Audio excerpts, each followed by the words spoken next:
Hi guys, this is a legend and welcome back to my YouTube channel.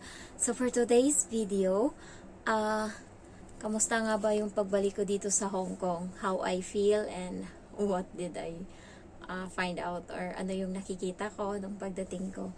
So, unang-una, how I feel is this is the worst and very sad departure I have. So, I ever had, okay? So, since before, 17 years old, umaalis na ako ng bahay or lumuluwas na ako, nagpapaalam ako sa parents ko. But this one is the very, very hard one na ayokong bumalik. Naiyak ako ngayon kasi ayoko talaga. So, ito yung pinaka-worst na bakasyon ko so far. Nagbakasyon din naman ako nung nasa Manila ako, umuwi ako. Pero, ito yung sobrang hindi ko alam, parang ang bigat ialis. Hindi ko alam kung bakit, pero parang ayokong umalis. Yun yung nasa isip ko. Ang inaano ko kasi, nagpaalam ako sa papa ko and may sakit siya. And sabi niya sa akin, baka daw hindi ko na daw siya makita na buhay pagbalik ko. So, that is the very, very painful one. And then I scold him. Sabi ko, pilitin mo, naiyak ako pag naalala ko. Sabi ko, pilitin mong mabuhay. 7 months lang naman ako. Sabi kong ganun. Sabi ko, dapat pagbalik ko, healthy ka pa. Dapat pagbalik ko, buhay ka pa. Sabi kong ganun sa papa ko.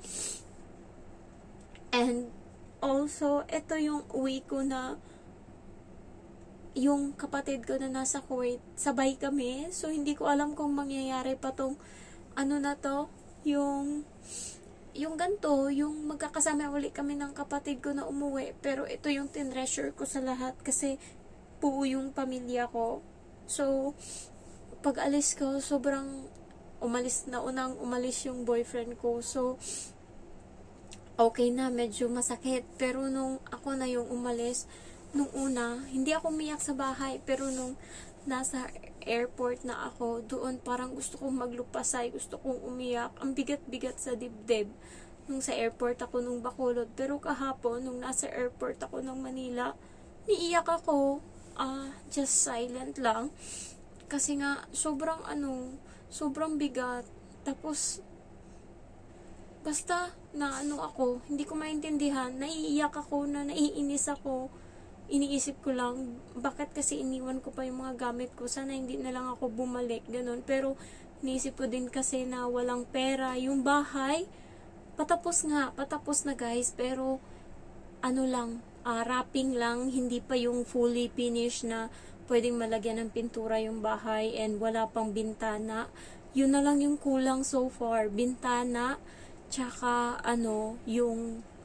finishing ng wall, pero, as in, lahat okay na.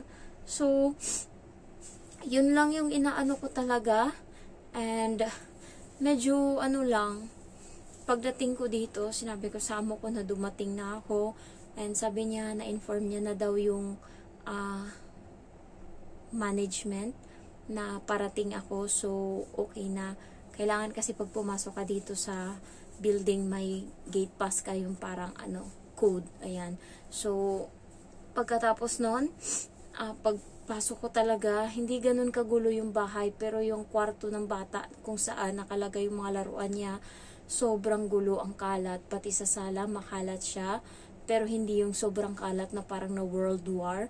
Pero makalat pa din. I only have 2 days, not even 2 days to clean it. So, ngayong araw, natapos ko yung sa sala and sa kwarto ng bata. Nakapaglaba din ako 2 beses. Naplansya ko din yung mga ng amo ko, uniform, kasi naglalaba yung amo kong babae ng damit nila. Tapos yung mga plansyahin is hindi niya pinlansya, pinangtambak niya lang. Tapos kanina pinlansya ko lahat. Tapos naglaba na din ako ng mga damit ko kasi lahat ng damit ko na dinala ko galing sa probinsya is kailangan lahat, wash out yun, kailangan laban lahat. Tapos tinapon ko na din yung bag ko kasi nasira na, sayang, Under Armour yun. Kaso may tastas na siya. So, ayoko din naman na i-ano yun dito. Tagal ko na din kasing ginamit. Siguro 5 years na ginagamit ko yung bag na yun. Pero nang hinayang ako, tinapon ko na din. And look at me. Ang taba ko na, diba?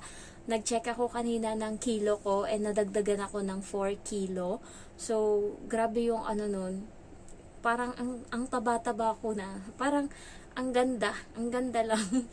Parang, tingnan nyo, mataba na ako. Ano pa lang yan 3 weeks pa lang ako doon sa Pinas. Basta kumain lang ako ng kumain, guys. Pagising ko sa umaga, sasabihan ko yung pamangkin ko na timplahan ako ng Milo, pero inaagaw yan ng kapatid ko na bunso na galing Kuwait, or kaya yung mama ko. Kung wala yung kapatid ko na bunso, para timplahan ako ng Milo, yung mama ko yung nagtitimpla, ayaw niyang iasa sa pamangkin ko yung pagtimpla kasi nakaupo lang ako niya, nangingi ako ng Milo. And then kakain ako ng kung anong makakain dyan. Mga alas 7, alas 8, alas 9, yan yung time na kumakain na kami ng kanin, umagahan. So madami na yung kinakain namin. And then yung natira namin na pagkain is pang tanghalian yan. Tapos nag-i-snack kami sa hapon. Minsan nagagata kami ng kamuting kahoy. Kahit anong maisip. Nagluluto ako ng lumpia, buko salad, fruit salad. So kahit ano na pwedeng makain. And sa hapunan naman, marami din kaming kinakain. Ayan, kaya tumaba ako. And also, nung nandun yung boyfriend ko sa Pinas is, parati kaming kumakain. Talagang busog na busog kami. Ayan, so lahat ng cravings ko sa Pinas, naubos ko lahat.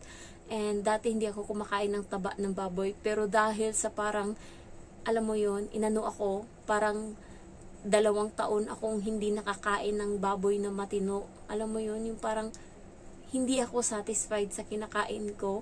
Pag uwi ko talaga, kinain ko talaga lahat. Yung dinuguan, 2 beses ako nagpaluto ng dinuguan. Kasi paborito ko yun. Ayan. And, ayun. Kaya, maitim nga ako pero mataba ako. Ayan. So, dati pag nagkikilo akong 95 lbs, ngayon na-check ko 104 lbs ako. So, ito yung gusto kong ma-achieve yung 100 plus. Tas ngayon na-achieve ko na. Yung damit ko pag sinuot ko ngayon, na siya sa akin, medyo, alam mo yung bumabakat na. Dati sobrang luwag sa akin. Tas ngayon, na siya, bakat na siya sa akin. And, pag naglalakad ako ngayon, nag-aanohan na yung hita ko, nagtatouch na sila. Dati para akong sakang, kasi nga payat. Ngayon, na talaga, nagkikimpian na yung hita ko. So, ito yung lang. Pero pagdating ko dito, guys, makalat talaga. Tinrabaho ko yung mga dapat trabahuin. Ayan, so kulang ako sa oras. Natapos ako, 9:45 na ako. Naglinis ako. Ayan, so nilinis ko yung sala. Tapos, niligpit ko yung mga kalat. So, 9:45 ako ng gabi natapos. Kasi naglaba pa ako ng damit ko kanina. And naglaba din ako ng damit nila. Nasamlansya ako. So, maraming gawain. And meron na lang akong siguro half day bukas na gawin yun. Sana lang, naglinis na din ako ng isang CR. So, bukas doon sa loob na lang na CR na yung gagawin ko. And yung dito sa labas is na lang yun, pahapyaw na lang nagawa ba. So, at least, kahit pa paano may nagawa ako ngayon. Tapos, nung umuwi pala ako ng Pinas, yung flight ko papunta dito ng Hong Kong, August 10. August 9, umalis na ako ng bahay namin. Natulog ako sa sa airport kasi plano ko sana doon matulog pero hindi ko kaya kasi hindi ako komportable. And then pagkatapos noon, nag-check out ako and then pumunta ako ng dentist and ito yung ginawa sa akin. Yung ngipin ko dati na tinuturo ko sa inyo na may sira, ito na siya. Ayan, wala na siya. And also dito, may pasta yan dito sa harap. Pero feeling ko, medyo nag-discoloration na siya konti. Nanilaw lang naman, pero ayoko nang ganun. Sabi ng doktor, okay na daw. Ano pa naman, okay pa naman daw yung pasta ko. Pero tinatanggal ko na siya and pinapalitan ko ng bago. So overall, bali 4 na ngipin yung ginawa sa akin. Yung nabayaran ko is 2.7 mahigit. Ayan, so natirhan ata ako ng 250. Ayan. So, 2,750 ata yung binayaran ko sa apat na ngipin. So far, okay siya. And yung isa talaga malala na yung damage nun. Buti, okay pa na ipapasta. So, yun yung ginawa ko. And then, gumala ako. Yung mama ko kasi mahilig sa kettle corn na popcorn.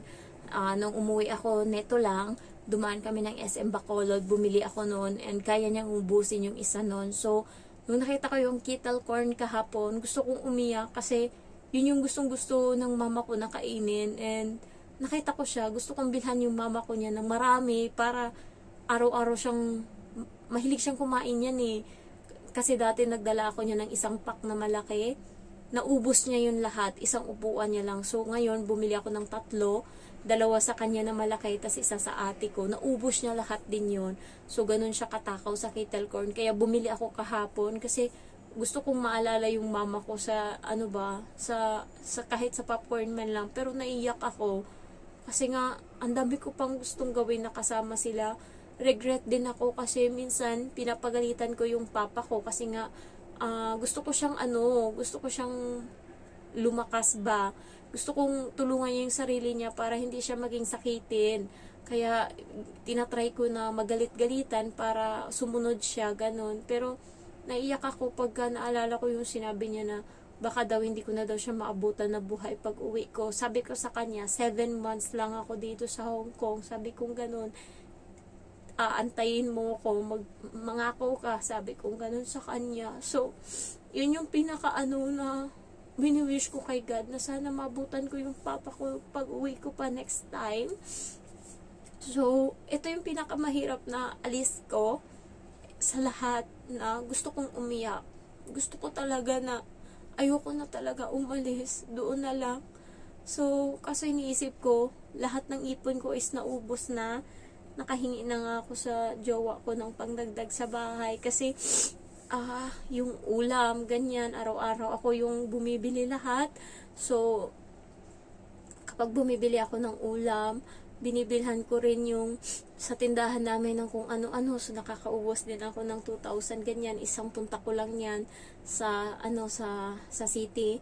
So, pag may nakikita din ako na medyo walang-wala, binibigyan ko din. So, marami din akong bigay-bigay sa mga tao. So, minsan sinasabihan ako ng jowa ko na tama na yung pagbigay. Pero yung makikita mo yung katulad nung kapitbahay namin na nakulong yung asawa niya, matanda na siya kasi, na siya, 65. Tapos nakita ko siya na nakaupo, nagbibenta siya ng saging na saba, yung hinog. So, dinisplay niya siguro mga ilang siping, siguro mga 5. Tapos nakita ko siya, sabi ko, hello. Sabi ko, ano ginagawa mo? Sabi niya, yan, nagtitinda. Tapos, yun, humugit ako ng pera. Binigyan ko siya. Sabi ko, ano na yan, pambili mo ng bigas. So, alam mo yun, konti lang yan eh. Konti na blessing lang. Kaya, naubos din yung pera ko kasi namimigay ako. Naawa kasi ako. Especially yung alam mong hirap na hirap sila na kahit papano makatulong ka man lang kahit isang araw na meron silang pagkain sa mesa. Kaya, hinayaan lang naman ako ng jowa ko. Basta sabi niya, ikaw alam mo yung kung ano yung gusto mong gawin. Basta support lang kita. But minsan nangingi ako na pwede kuhanan mo ko ng pera sa bag, ganyan, kasi may babayaran ako, ganyan. So, at least okay yung jowa ko. So, ayun lang guys, na-share ko lang. Thank you for watching and I love you all. Bye-bye.